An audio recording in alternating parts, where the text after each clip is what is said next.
Shalom saudara yang dikasihi Tuhan. Hari ini Sabtu 17 Agustus 2024. Kita kembali menemukan kebenaran firman Tuhan. Mari kita persiapkan hati dan pikiran kita. Kita bersatu dalam doa. Allah Bapa yang Maha Baik, kami bersyukur ya Bapa, di kesempatan hari ini Tuhan boleh memberikan waktu bagi kami untuk dapat datang kepada Tuhan, merenungkan kebenaran firman Tuhan. Terima kasih karena Tuhan kembali menyapa kami. Kami rindu berdoa ketika Tuhan berbicara kepada kami boleh mengerti. Mampukan kami Bapa, bukakan mata rohani kami, sehingga kami boleh mengerti dengan jelas apa yang Tuhan katakan dalam kehidupan kami. Terima kasih Tuhan. Ini doa dan pengucapan syukur kami. Kami mau serahkan ke dalam tangan pengasihan Tuhan. Dalam nama Yesus Kristus kami berdoa dan bersyukur kepada Bapa di surga. Amin.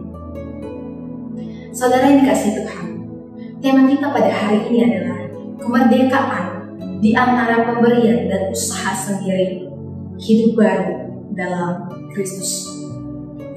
Bagian firman Tuhan terambil dari 2 Korintus pasalnya yang ke-5, ayatnya yang ke-17.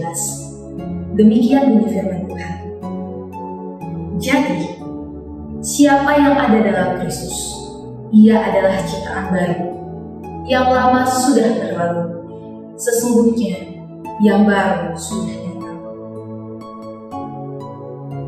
Saudara yang dikasihi Tuhan, ketika kita berbicara tentang kemerdekaan, seringkali kita memiliki pemikiran tentang kebebasan dari penindasan atau kebebasan untuk membuat suatu pilihan.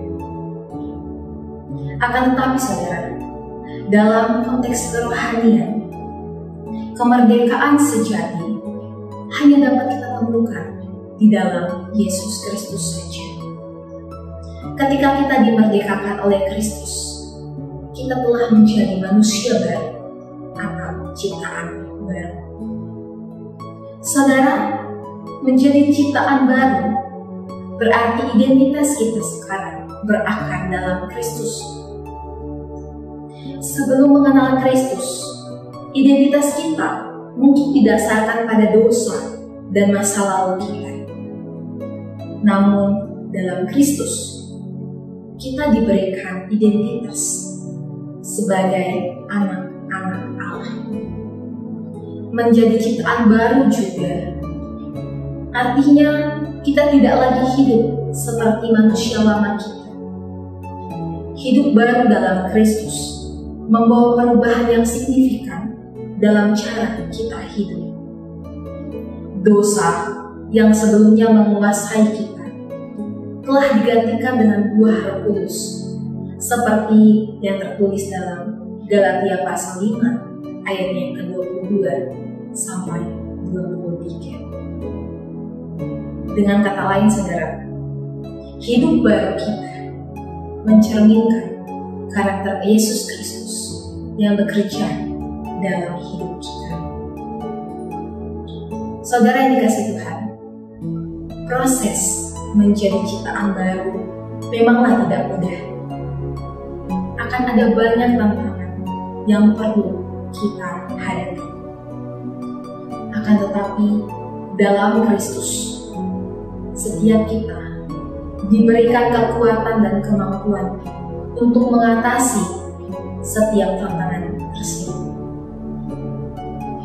Allah telah memberikan kita identitas dan hidup yang baru dalam Kristus. Dengan demikian, setiap kita mengalami kemerdekaan sejati, bebas dari belenggu dosa dan hidup dalam kasih karunia Allah. Saudara, mari kita mengucap syukur untuk kemerdekaan sejati yang Tuhan berikan bagi kita.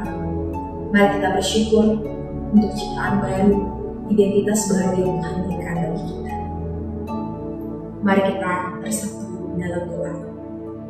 Bapa dalam kerajaan surga, kami bersyukur Bapa, ketika setiap kami diingatkan kembali bahwa kami ketika hidup dalam Tuhan dimerdekakan dalam Kristus, kami telah menjadi ciptaan baru.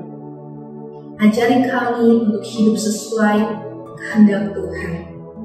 Ajari kami untuk hidup sesuai dengan Kristus, sehingga karakter Kristus boleh kami hidupi dalam diri kami, sehingga setiap kami boleh menjadi kesaksian bagi setiap orang. Mampukan setiap kami, Bapa, yang sudah dimerdekakan dalam Kristus, untuk hidup kudus di dalam jalannya Tuhan. Terima kasih, Bapa. Ini doa kami, ini pengucapan syukur kami. Kami serahkan ke dalam tangan pengasihan Tuhan. Di dalam nama Yesus Kristus, kami bersyukur untuk